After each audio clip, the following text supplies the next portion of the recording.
Welcome to the Blue Byron Books podcast. I'm so energized to be here and also have Timothy Hayden II here. Joining me from Los Angeles is Timothy. How you doing? I'm doing good. It's always good to be on your podcast. I love it. Gets me my day started, and it gets me, looking forward just to everything else. This all contributes to my purpose. Well,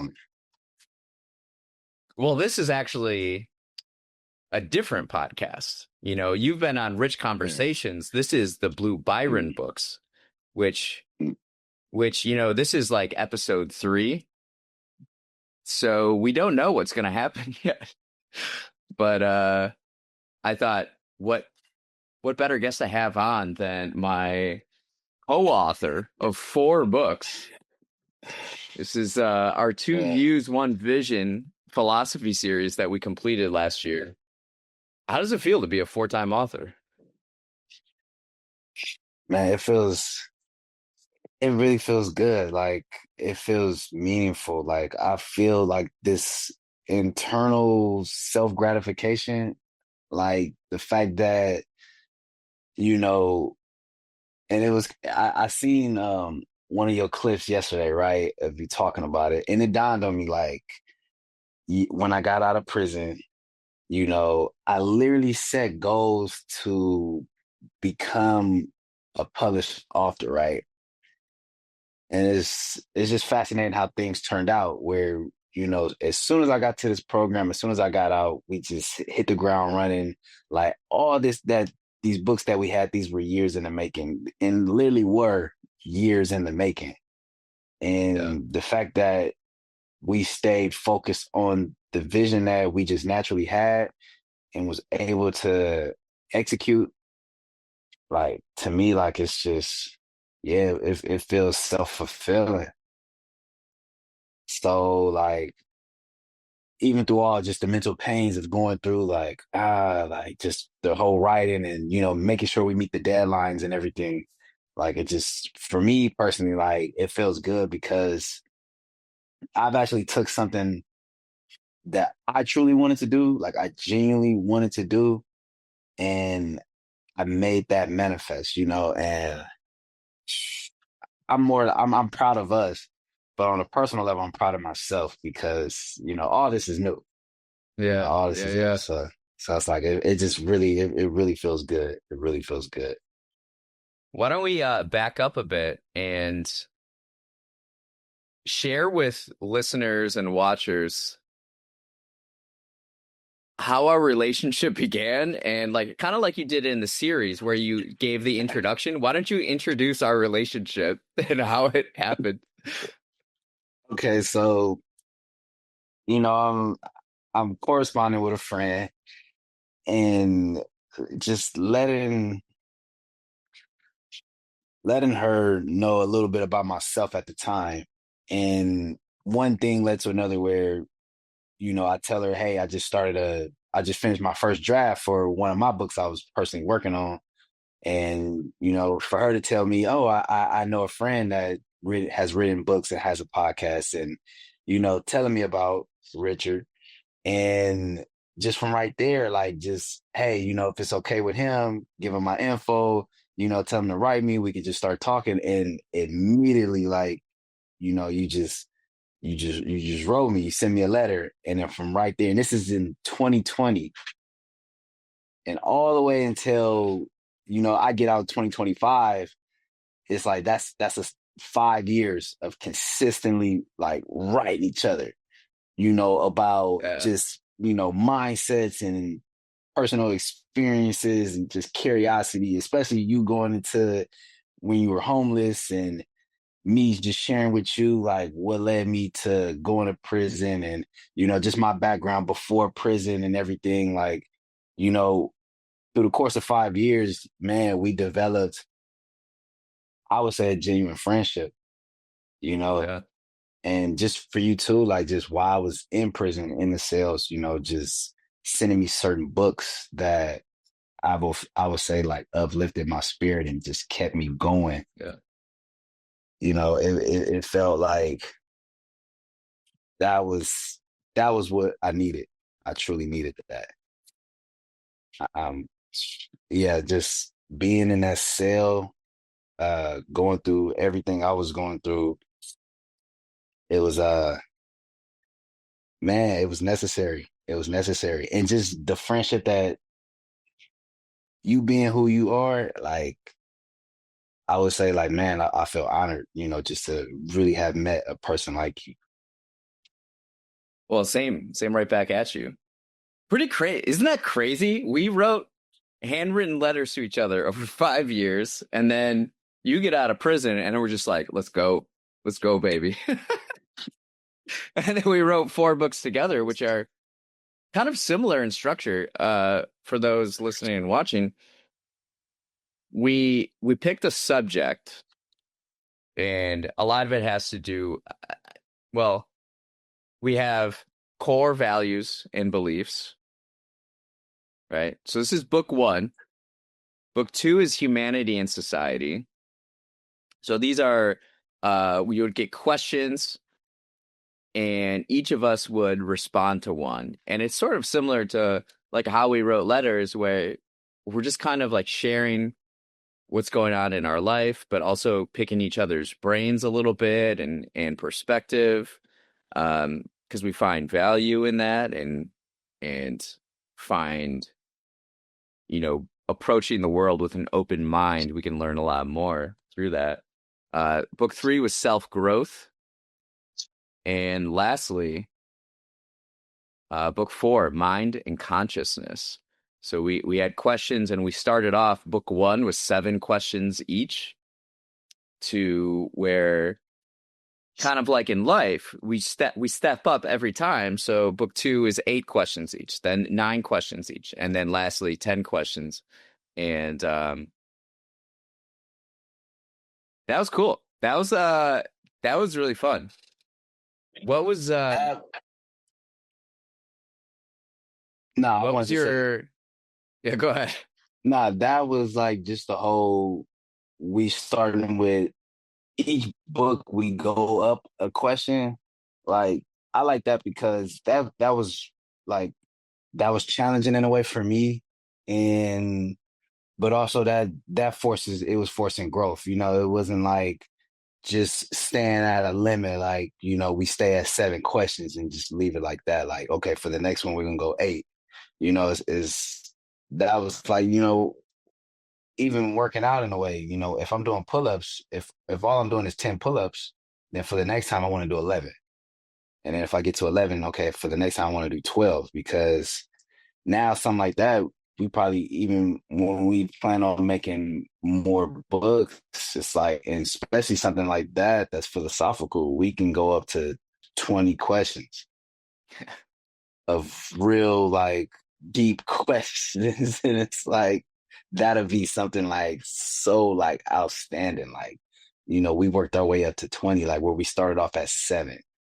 To me, like that'd be incredible, because I don't personally know too many people that be able to do something like that. You know, Yeah, just even we with just did just, it. handwritten letters, like just, you know, a lot of people wouldn't be able to fathom that, when you one handwritten letters, not everybody does that. And on top of that, for those who do it, like you might get maybe 1 or 2 pages, 3 tops. But here it is. It's like we're going from like 7-page letters. 8 Yeah. page, 9 page. Like you Yeah, can I go was on. saying it's quite a bit. Yeah, it's like, and that right there, it's like it's kind of like stepping outside of that box that everybody's lumped into, and it's like it's like you're like that lone person who is like, I'm different. Like I choose to be different. Yeah. And I try to notice those little things right there where that's what makes a person unique. Yeah. And it's Yeah. For like those of you out there, it's like yeah, go ahead, finish. nah, that was it. That was it. I Okay. was just reflecting I was on it. about to say, for Yeah. people out there, the lost arts of the handwritten letter. Um, Communication now is so cheap. You know, you can send someone a text, you can send someone an email, you can literally FaceTime or Zoom with someone, and that's all great. I think that's fantastic. Um, but the art of the handwritten letter, it's interesting because it's so the focus required is unlike other forms of communication, where when I receive a letter from Timothy, it stands out in my mail because it has this big like prison stamp on it, like with ink, and I get so excited. It's the most exciting thing uh to get a letter from Timothy. You know, I might get it in the evening when I pick up my mail, and I set it aside, and my mornings are like my most sacred times, and I decide tomorrow morning, that's what I'm gonna spend my time on, is reading this letter, really reflecting on it, really um moving everything aside and just like be focused on this. And then when I'm writing it, everything is pushed to the side and I just have a piece of paper in front of me. And when you're writing physically, I write in pen. So, I want it to look beautiful, and a bunch of cross offs aren't good. So you really got to be thoughtful, considerate of what you're going to write, think through it, and put all the energy into it. Um, that's something that we don't really practice enough. It's something I would like to practice more of in general. Um, but it's so intimate, a handwritten letter, and it's like you're really getting someone's thoughts, and they held this piece of paper, they physically wrote this is their penmanship, um the handwritten letter. And now here we are, we're in It's 2026. I was it's saying to crazy you, that. Yeah, nah, you're you know, when I was writing you and reading your letters, right? For one, like I haven't read cursive in years, yeah, right? cursive, baby. And I'll probably say like the last time was probably maybe fourth or fifth grade or something like that. But it's like you're the only one I know like that. Like everybody else who have written me, right? It's all been just regular print, some people have, my sister, sloppy handwriting where I can still read it, but you come with the cursive. And I was always still able to understand what Yeah, you were saying, but this is the only one that's different. Like it's different. Like Rich is the only one who writes cursive. Like, everybody else regular, you know, but I used to like that. I used to like that because it was really like it kept me more so like everybody, still probably can't understand cursive, because they forgot. But the fact that you still, and, cursive was like the most ancient way, one of the most ancient ways. And just to be able to have somebody that writes cursive and for me to be able to I can read it, fine. I love that because it's like it's different. It's working, a part of my brain where it's like, now it's like I'm looking at this in a different way, and I'm really taking my time to use my head to really understand what's being said on paper. And it's like I just think about that like, man, like this is something I do love. I do love. that's a really interesting note. Like in my notebooks, I don't write cursive, right? But if I'm writing Oh. something out, I don't know if people can see that. Oh, um oh wow. I don't, but when I here's also the thing. It takes less time to write in cursive than it does like what is it, printing? Or because you have to lift up every time with printing, whereas cursive is just a flow, so I can write faster in cursive. And it's not your beautiful, my cursive is not your beautiful, take my time kind of cursive. It's kind of like kind of scratchy a little bit, but that's an interesting note. That's an interesting note. Yeah, like but this has all been like, 'cause I'm sitting here and thinking too, like, and just going back to the feeling of being a four-time author, you know, every morning I get up and I listen to certain motivational videos, and one of them is narrated by Denzel Washington, and it's talking about, chasing goals, over chasing people. And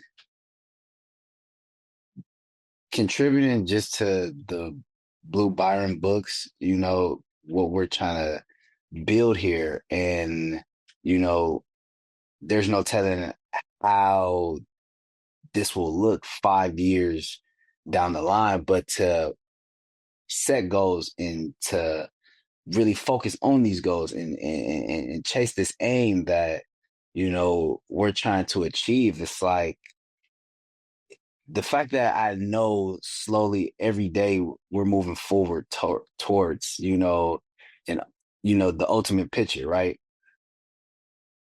I love it because it's like, man, this is something that I've never done before.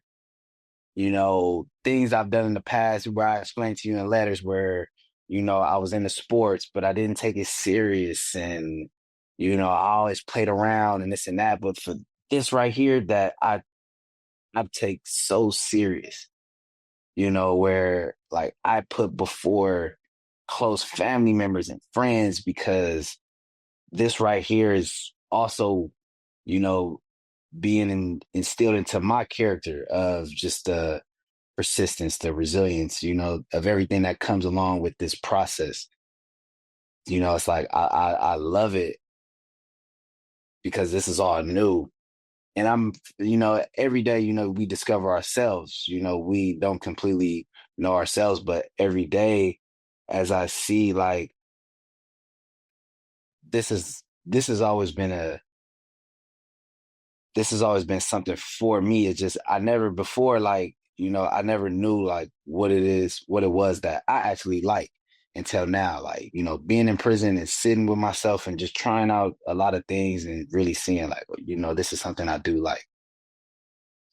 You know, Yeah. our first when you had asked me uh how was the meeting, with you, Claire, myself, I ain't gonna just hearing your opinion, hearing Claire's opinion, just with everything, even going into just the making of the poetry book, right? In my head, I'm Yeah. sitting here like, For listeners and watchers, Timothy is now working on a poetry book. And yeah, we recently met, me, our editor Claire, and Timothy. so like hearing her opinion, hearing your opinion, and it's I'm sitting with my therapist. This was Tuesday, and I'm just telling her my opinion just of the whole meeting, and I loved it. Right, I really loved it because this was something that it was real. Like, we're really coming together to create something, right? But in my head, I'm like, shit, this is a lot of work. Like, man, this is gonna be like, the going like you know, because a lot of people would think like, you make a book, it's like I'm writing, I'm doing my draft, and that's it. It's like the editor is gonna, make the changes that needs to be made. And then now we go to the book designs and this and that. And no, it's not, the process is not like that. It's not that simple. Now it's like got to go over a redraft, the revision of it, and the revising of it, and maybe some poems that you intended to keep, now you looking at it in a different lens, and it's like, okay, I got to take this poem out, or this section of a poem that you felt was so good, I got to take this section out, because it's kind of like, Yes, editors. Cheers to Yeah, it doesn't editors. really it doesn't really impact the poem as much as you thought it would, and this and that, and it's like, but I love it. But really looking at it now, like, is it's making me more humble just to the craft. Like, the fact that I've wrote a book, it's not so much fascinating as the process of doing all of that. Like, I'm leaning more towards, like, I'm loving more of the process of, like, actually, like, on my downtime, by myself, really just going into I'm writing, like, I'm fixing everything, I'm trying to craft it, and then sending it to the editor, sending it to you, and then us going over just the process of, like, how we want this to come out. You know, that part right there. And I'm seeing, because I remember Kobe used to say that it's not about the destination, it's about the journey. And that part right there is the journey, and I'm realizing, man, like, I think I'm loving that journey more than the destination. Yeah. Are you like no, I'm the process. What was your process like writing two views, one vision? Because something we went over, you, me, and Claire, is like the formatting of uh, the poems, which are in a Google Doc. And did you write all the poem? Well, you wrote them while you were in prison, but you typed them. Did you type them on your phone? Mhm. I literally had I'm not in my room, so I don't have all the papers with me. They're in my crate. But yeah, I wrote all them out, all the first drafts. I wrote them out, and then now when you introduce me to Google Docs, now I'm just typing Yeah. everything on my phone in Google Docs. But when it came to two views, one vision, because that was started here, and that was just more all just typing it in my phone. And well, actually, no, it started off, I want to say, the book one, like core values and belief. I had my notepad with me. So that one I started handwriting first. I still stayed with the habit of handwriting, and, like, you know what? I can take this out and I can say this, or I don't have to say that. I can just keep it like this, and, you know, from right there, and then type everything into the phone, you know. So, but once book two came out, I want to say that was more like, now everything was just typing it on the phone. Like, it was doing my research, all the researches I needed to do in order to help with just the questions that I had, and everything was just typing it in the Google Docs right there. I was able to just type that. I kind of left the notepad alone. You know, the third one, because that was so personal to me. That was more like I went into my journal, for that one, Mm, because a lot of the questions that I've chose for the third one, like, I used to journal anyway. So now it's just going into my yeah. journal, and it's like, man, like, even just the whole, what was the biggest change for me? Yeah. Like, what was the biggest change for me? And, just saying my hardest change was just accepting the being alone. I write that, I talk about that daily just in my own personal journal. Is one of my, and I don't want to use this in a inappropriate way, but one of my demons is loneliness, right? So, a lot of people, we run from what feels unpleasant. But I started to, like, after, like, self growth, like, I really started to, just reflect, like, what are my demons? What are the things that I choose to run from, and what I've been running from years, and that I started to accept, like this is what it is. And that's why I put that. So that process alone, it was all is like it was different. The first book was going into the notepad. The second book, it was just doing research and typing it just on the Google Docs. And then the third one was just already stuff I had in my journal, and it was just taking those stuff out, and that's why I've always mentioned to you before, like the third one for me, like probably, when you ask like which one you think would have been like my favorite series, and I believe I'll say like two or three was, it's out of two or three. But I think I'm leaning more towards three though, because I would say three was more personal for me. Mm. Three was the hardest to write for me. Um,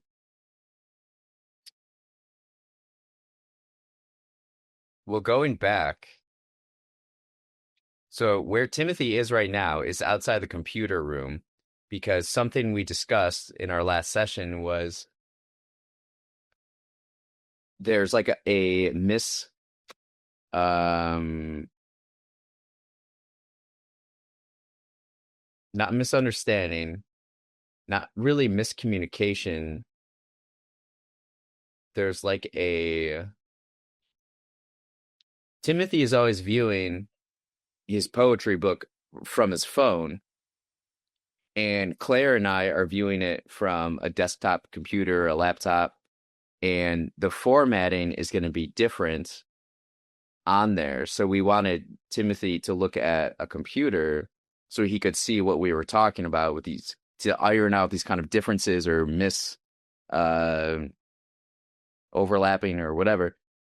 And you're not able to have a laptop in there. So you're going to this computer room, and the guy who unlocks the computer room wasn't there the other day. So you're waiting outside for him to unlock it so you can go in there and work on your poetry book. So you're Yeah. literally right now, as we're recording, waiting for someone to open this computer room No, so you this can is get to your poetry book. this is because this is so like this is my own personal like creation, and it's like it's no different from the two views one vision. This is, that's both of our babies, but this is my own personal baby. So it's like I'm so like, you know staying so locked in on like the whole day. It's like I'm trying to get it done. Like even like the first time when we had our meeting with, you, Claire, and myself, like literally after that meeting, I came up here to see if the rooms were open. They weren't open. So I waited till 9 o'clock that morning. Um, and they were open, and I'm just working all the way until I want to say maybe 6:30 my time. I'm just sitting there working, and I have my coffee, I'm on the computer, and it's like I'm seeing exactly now what you and Claire were seeing, from being on the computer. Like, okay, I see, like, one with you, the format and the line space and everything. Like, okay, well, yeah, these poems seem too condensed, and let's see how it looks double spaced. Okay, double spaced kind of looks better, but some poems, are still condensed. So it's like it's decided now, where do I want the spacing of the lines like this, or do I want them like that? And I'm leaning more towards, double spacing. And just in Claire's outlook of it, I'm saying what she mean when she has certain sections highlighted, where this right here is, the part where it seems like you're just aimlessly writing, or this section can be taken out because it doesn't really impact the poem as much, and I'm seeing that, perspective. And I'm reading the poems too as like, okay, without this section right here, and I'm reading the poem, how would it look? And a lot of them I'm like, okay, I can agree on. I have my questions still, and put them in a comment, but yeah, like this is right here is this is on my agenda for today. I don't have work, so it's like I want to get in this computer room, and I want to just, tackle as much poems as I can, and go from there. It's like it's like I'm telling myself, staying locked in. I'm just staying locked in. Nothing Well, else. Like, nah, go ahead. that's what I was Nothing else. curious about. Yeah. Like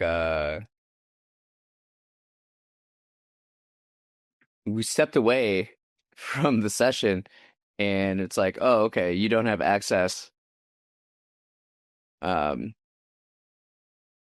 you're looking at your phone, mainly working on this, and your access is limited in ways. And then I was thinking, like, did did Timothy write Two Views, One Vision all on his phone? Oh Is yeah, that that what was he did? That's what I was curious about. yeah, nah, this was all on the phone, like all on the phone. Like that was yeah, there was never nah, like but I could have wrote them on the computer. It just at that time, like it didn't dawn on me just to go use a computer. Like I looked at it like, I can type this on the phone and I could be more because I was always in my room. Now the computer room up here is mostly quiet. There's not too many people coming up here. But yeah, I always looked at it like I can be on my phone and typing this out. And I wasn't sure, like, yeah, like just how that, because now that I'm thinking about like just the line spacing on that, because I know like with the poems, this was like, hey, this is like looking too condensed. Like, now it like, but I guess everything worked itself out just with two views, one vision. But yeah, for sure, Yeah, like that this was a was, lot easier. Well, with poetry, you'd never know. Like for my end and poetry can pretty much be whatever it wants to be, you know? So I don't know if like what you had was intentional or was it just a random formatting thing in Google Docs? Like, is this line, this word, um, paperweight? Is the word paperweight on a separate line because Timothy really intended this word paperweight to be there? Or was it simply just because of the margins and it just happened that way? So I'm looking at it in poetry like I don't know what Timothy means. Whereas like two views, one vision, like it's pretty clear with the formatting, yeah, and how you wrote yeah. it. Now I see what you mean. Like just the word forget, like it's all by itself. Yeah, And that was an actual example. yeah, nah. So that wasn't intentional. Like I didn't intend it, for that to be by itself, to make readers think like I want this word to specifically stand out. That would I would say that was more like a marginal thing right there.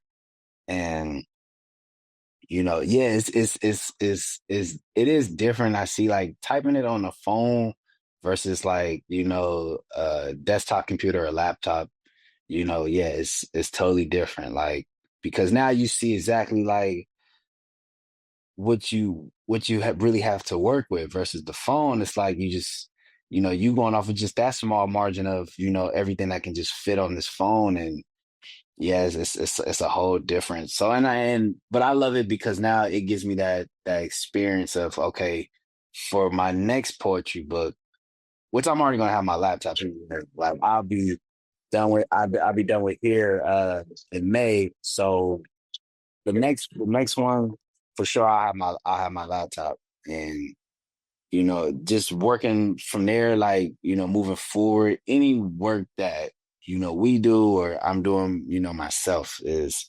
will be done on a laptop for sure. Yeah, it's interesting.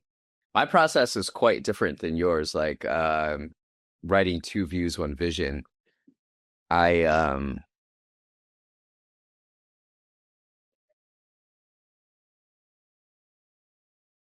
It was well, you get into a groove, when you're doing four books and it's in a series, but it's similar in structure where essentially what we did was with core views, values and beliefs, we created the document how we intended it to be. The outline, we talked about themes, we talked about colors and design. And then after that, it's like replicating it, but adding different features. So something that's really cool about this series is our wallpapers are different in each book. So the first book is a rose. The second one is what do you call it? I think it's the lotus. Is it the lotus? Yeah. Yeah, we chose the Yes, Lotus. the Lotus. Book 3 actually is pretty stunning. It has the sunflower. So that's this one. And then book 4, what is this called again? It's not a lily, is it? It's a Oh, nah, they would say I want to. Oh, no, it's not a. Yeah, it is a lily. Because I was thinking tulip at first, but no, I think we agreed to no, I lily. don't like tulips. Yeah. Um no, it's an Asian flower for meaning enlightenment or something. It's not a lily. It's like a I don't know. I'll have to look at my notes, but my process, I travel to Chicago a lot, and a lot of my um, business endeavors, I kind of operate Blue Byron Books from Chicago while I'm here in the office in Wisconsin, and it's about a maybe like a would drive 45 minutes to the train station, and then about an hour and a half from the train to downtown Chicago. And because I'm in rural Wisconsin, and what I really enjoyed, part of my process for some of the writing was when I get on the train, that's like go time. I'll meditate, and then once I'm done meditating, I'm meditating on the train. I'm sitting in my seat, and then when I'm done, I'm like, all right. And then I open the laptop, and then I get to it, and I have with me like a I reuse when I'm at Starbucks, I ask for extra cups so I can use them as to-go containers. And I put 4 espresso shots in. And then I start drinking, I start sipping, and then I knock out like 2 questions on the train. And by the time I'm done with that, then I'm at the train station. Then I walk over to the Chicago Athletic Association, and they have this I got to show you this place one time when you're in Chicago. One of my favorite places, and there's this big like table. The building was built in 1893 during like the Chicago World Fair, preparing for that Venetian Gothic architecture. It's like a ritzy. It would look like a luxury hunting mansion or something, like a hunting lodge. Really Okay, I gotta cool. check that out. Gotta check that out. And so then there's table, and then I'll knock out another 1 or 2 questions, and then I go get lunch, and then I go to the Art Institute of Chicago in the member lounge, and that's basically while this is my Wisconsin office, that's my Chicago office pretty much. So I'm in the member lounge. You have this like glass panel that overlooks the Chicago skyline. It's gorgeous. You have free coffee and tea in there, and the fastest Wi-Fi in Chicago. I've tested it. Of all the places that I've been, that has the fastest Wi-Fi. And so that I'm just like cruising away. So I'll knock out like 5 questions in a day, around like 4 to 6.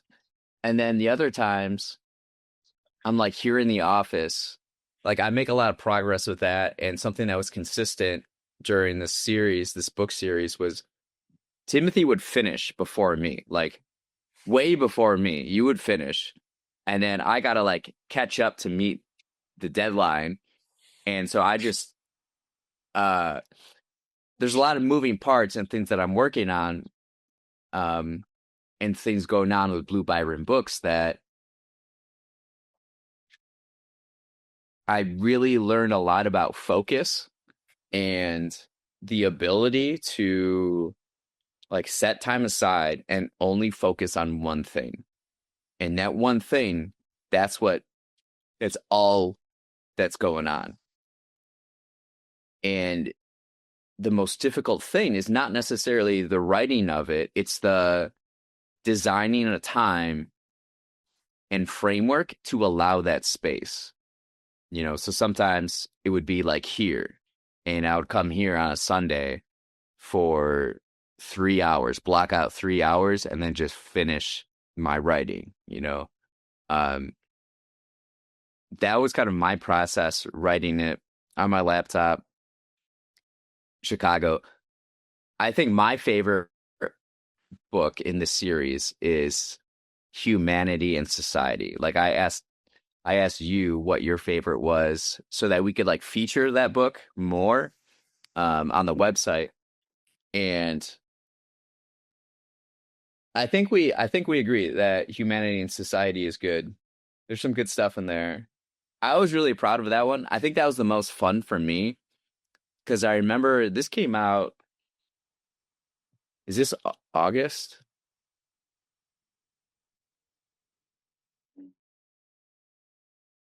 I know it was in the summer. I wrote it in the summer. It came out in September, Was like that? early September. Yeah. And the weather's great. Summertime Chicago. I felt so great writing that book. You know, it's summer. I'm on my computer. I'm writing, our philosophy book and enjoying summer in Chicago. It's just the best. And so I remember writing that the most and having the most fun writing that. And it's more broad too. It's more so about the world and society. And then the next book I get slammed and it's like super personal. And I'm like, man, this is tough. That was the toughest to write. Book 3 was the toughest to write. Well, because do you feel like just now being open and vulnerable to readers, it's like you're bringing them inside, what goes on in your mind more. Like you feel like, okay, I'm bringing you closer to me. And it's like, I know that's a hard thing for a lot of people. We talk about that in these groups, like just opening up and being vulnerable around like people we really don't know. It's like, that's a hard thing to do, you know, versus like, yeah, book 2 is like, it's broader. It's just some like, just talking about society itself and just humanity and yeah, we're giving an opinion about stuff, but now it's like when you talk about Yeah. ego just in your life, it's like you probably just don't want a lot of people to know about that, and it's like, yeah, like I know that can be challenging. And it can be challenging too to um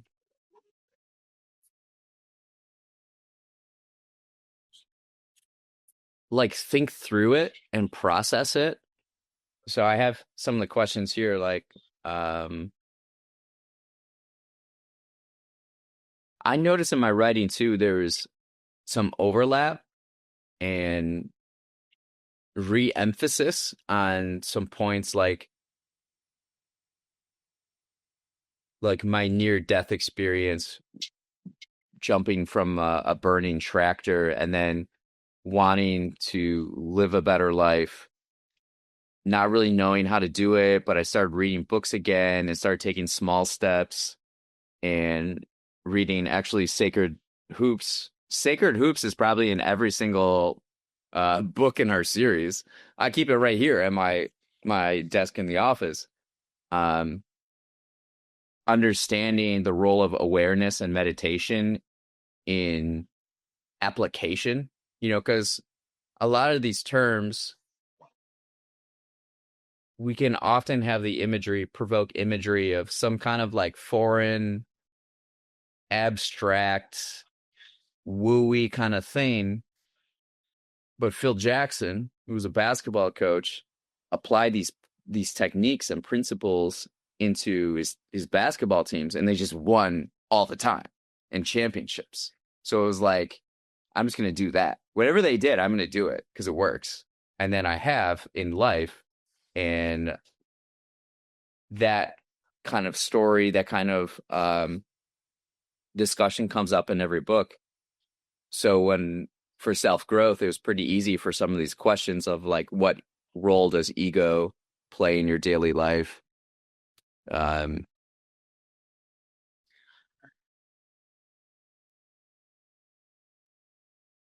yeah, some of these are interesting. Like,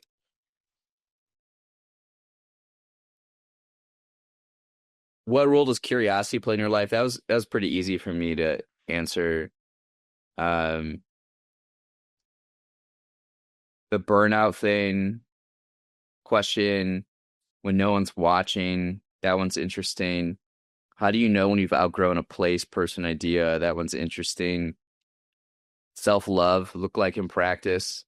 It's hard to sometimes articulate Yeah. some of these things. We can often practice them, but not when you're writing about them for other people. It's like a different ball game in a way. I don't know. These are real honest questions, like just self-love, right?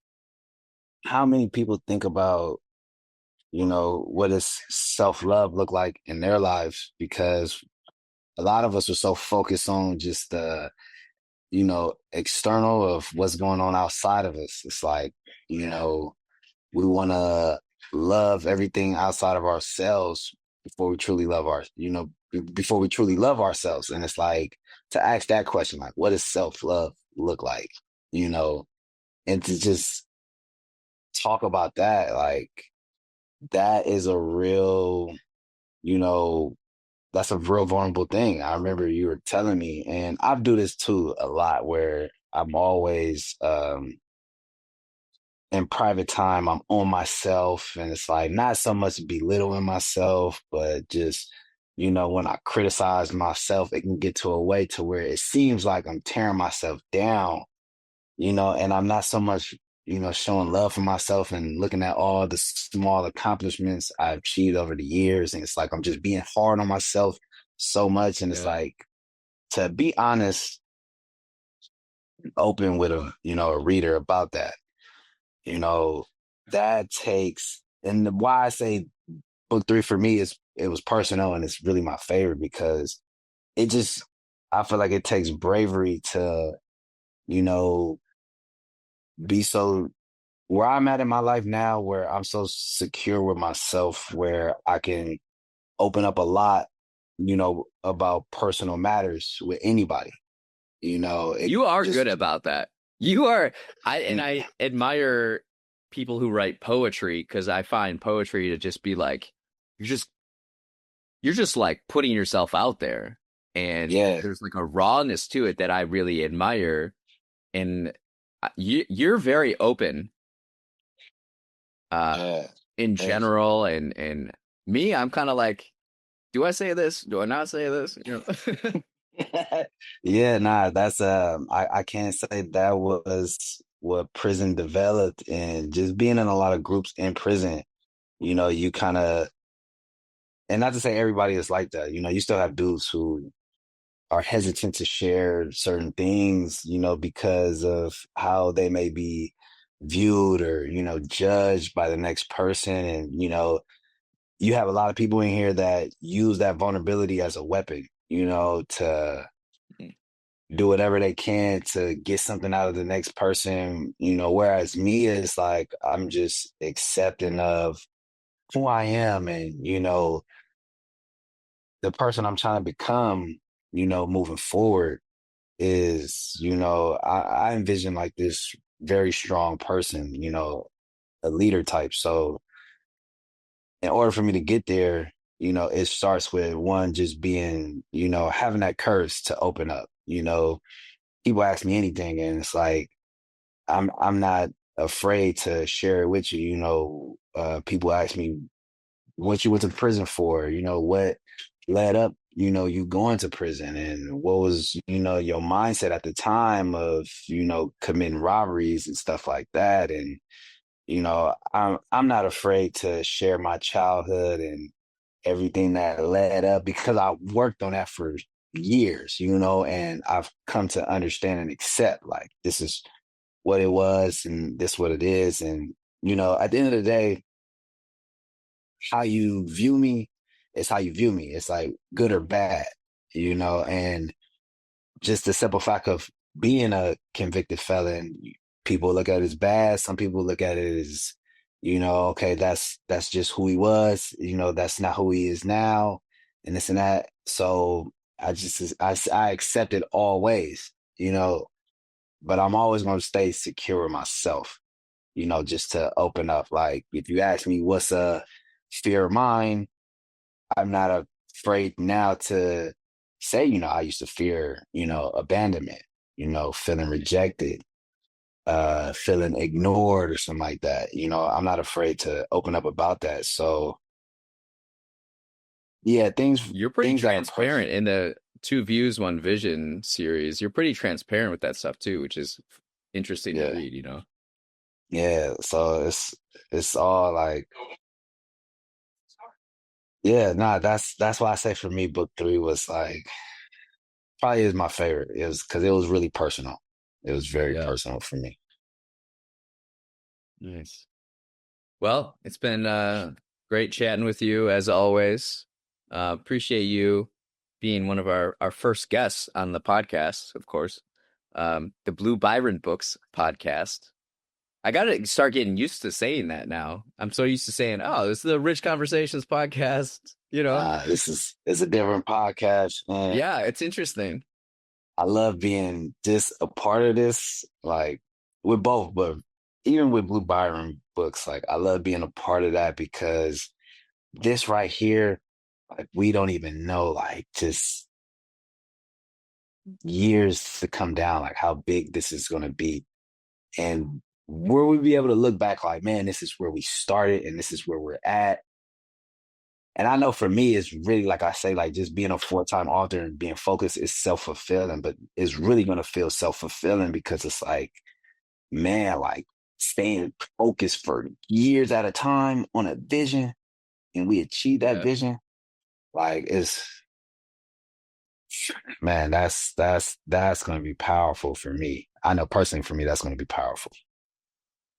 Yeah. I love it. Blue Byron Books. Inspire the future.